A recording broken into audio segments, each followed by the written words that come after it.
Hello, അസ്സലാമു അലൈക്കും. ഞാനിന്നൊരു പുഴമീനാട്ടോ ഉണ്ടാക്കുന്നത്.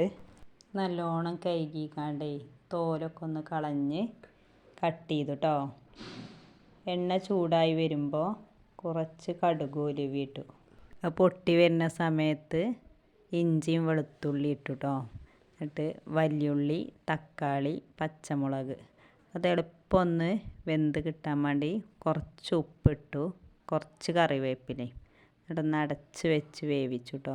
അതൊന്ന് വഴണ്ട് വന്ന ശേഷം മഞ്ഞൾപ്പൊടി, മല്ലിപ്പൊടി, മുളക് പൊടി 2 കൊടുമ്പുളി ആട്ടോ ഞാൻ ഇട്ടിക്കണത്. ഇതൊന്ന് ലേശം വെള്ളം പാർന്ന് മീൻ 2 തള വരുമ്പോൾ മീൻ അതിലോട്ട് ഇടുക. 10 മിനിറ്റ് അടച്ച് അങ്ങനെ നമ്മളുടെ മീൻ കറി റെഡി. ഇങ്ങനെ പുഴമീനൊക്കെ കിട്ടുമ്പോൾ നിങ്ങളും ഒന്ന് ചെയ്ത് നോക്കൂ കേട്ടോ. ഇഷ്ടമായെങ്കിൽ ലൈക്കും ഷെയറും സബ്സ്ക്രൈബും ചെയ്യൂ.